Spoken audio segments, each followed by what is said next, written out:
All right, it's been a while since I've done one of these speculative commentary videos. I have absolutely no idea how this is going to turn out, but already, if Taylor Swift is the monoculture, the one person who can set the music world on fire, then us mere mortal, independent singer-songwriters with YouTube channels, we have to bow down.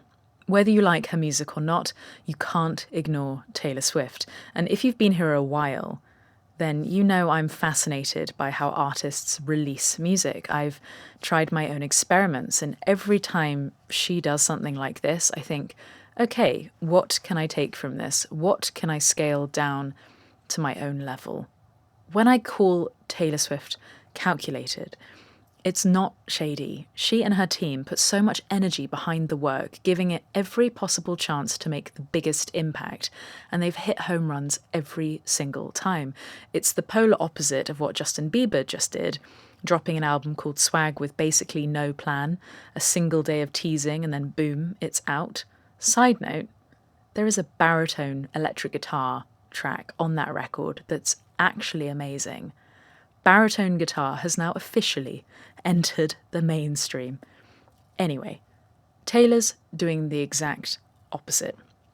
August 13th, 2025, 7 p.m. Eastern Time, she's set to appear on Travis and Jason Kelce's New Heights podcast, an NFL show, not a late-night music interview. As I'm filming this, the full podcast hasn't dropped yet, so any mistakes are my own, but in a short-form teaser posted on the 12th at 12:12 a.m., she announced her 12th studio album. 12th album, 1212, not an accident. The number 12 is now officially part of this album's mythology, just like 13 is her lucky number. Her fans live for this stuff, and she may have even been hinting at this for more than a year.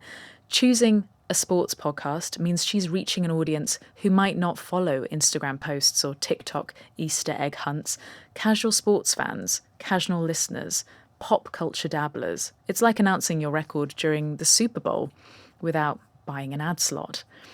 At the same time, Kansas City's Union Station is lit up, bright, orange, theatrical, immediate, Instagram ready. Her colour choices always signal moods. Red was heartbreak and catharsis. 1989 was pastel pink and blue. Sleek metropolitan pop, marking her break from country into pure pop. Orange, she's never used it as a main aesthetic before. It's bold, sparkly, retro, show business. Perfect for an album called The Life of a Showgirl. It also signals a step away from the misty woodlands of folklore, Evermore, and the monochrome intimacy of the tortured poets department, into something neon, big stage, Vegas-inspired, which makes sense. She's been living the showgirl life for nearly 150 Eras tour dates. Hours after the announcement, she drops a 22-song playlist on Spotify, exactly 1 hour and 22 minutes long. First track, 22. Coincidence? Never. My theory, either the album has 22 tracks or it drops on the 22nd of a month, possibly October, since her site says pre-orders ship before the 13th, which is also her lucky number, and her store, no digital download, just vinyl, cassettes, and CDs bundled with a poster. Is she bypassing streaming for a bit? That would be a bold move in 2025, but maybe, given her past rocky relationship with it. And clever detail, she didn't use the re-recorded versions in that playlist. She now owns all the masters after a long, drawn-out battle. This is the treasure hunt rollout she's perfected. Every billboard, playlist, and social post is a clue. By the time the album drops, her fans will have done all the marketing for her. I'm even doing it for her now. God, she's so clever. Call me a Swiftie. Billboard sightings and playlist clues suggest Max Martin and Shellback are back.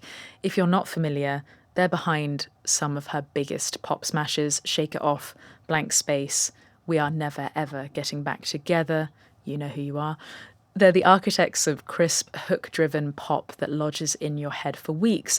And then there's the speculation about Sabrina Carpenter. She's releasing her own album at the end of this month, and fans have spotted similar graphics, similar S motifs. Could it be a collaboration? It would make sense. Sabrina is one of the hottest acts Right now, she's just wrapped her own huge tour. Her fan base is young, loyal, and extremely online. And she even supported Taylor Swift on the Eras tour.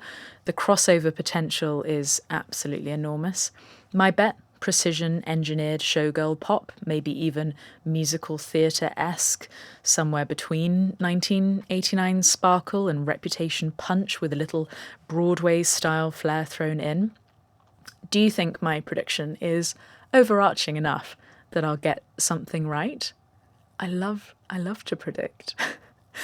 By skipping the late night talk shows and Apple Music exclusives and going straight to her boyfriend's sports podcast, she's meeting that audience on their turf. And it's not just smart marketing, it's personal branding. She's 35 now, my age. After years of highly public breakups and speculation, there's a settled energy about this. This appearance tells a story. Here's a confident, established artist in a stable relationship, merging her world with his. It's a relationship crossover and a mutual audience boost. She's giving just enough. The album title, a pre-order window, a couple of production hints, but she's holding back the track list, the artwork, and the release date. That feels weeks of fan theories for free. And with landmarks lighting up, sports crossovers, and what feels like her first podcast appearance, plus a perfectly timed reveal, this feels less like a music release and much more like the launch of a blockbuster film. Even if you're not a Swiftie, here's why it matters. If you're an artist, it's proof that promotion in 2025 isn't buy my record. It's about building a world your audience wants to live in. In the AI age, Taylor Swift is not worried about machine-made songs.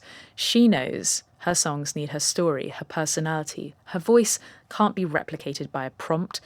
And the imagery, her narratives, the way she makes her audience feel, that's irreplaceable. In a world where music can be generated instantly, human connection is the most valuable currency we have. The other thing I'm fascinated by is how quickly artists are now expected to release albums and how big those albums are getting. 22 songs is massive, and Taylor loves a deluxe edition, and she could easily double down and expand it after release. If you're just quietly uploading to Spotify without a community, you're essentially invisible. And yeah, I worry too. I'm like, oh my God, maybe my YouTube audience has peaked. I can't drop an album every year like she can. I don't have a team like she does, but we can take her principles and scale them down. It's just like watching a Tour de France champion might inspire you to get on your bike. Artists like Taylor can inspire us to up our game, even on a micro scale. Whether you love or hate her music, you can't deny the precision of her craft in the songs, in the branding, and in the way she plays the long game. So, will The Life of a Showgirl be her best yet? I have my theories, but I want to hear yours. Drop your predictions in the comments, and let's see who gets it right when the album finally lands. If you want more thought pieces like this, then sign up to my newsletter, and I'll of course see you in the comments once I've listened to the podcast. But God, I'm excited. And yeah, I'll be seeing you here again very, very soon.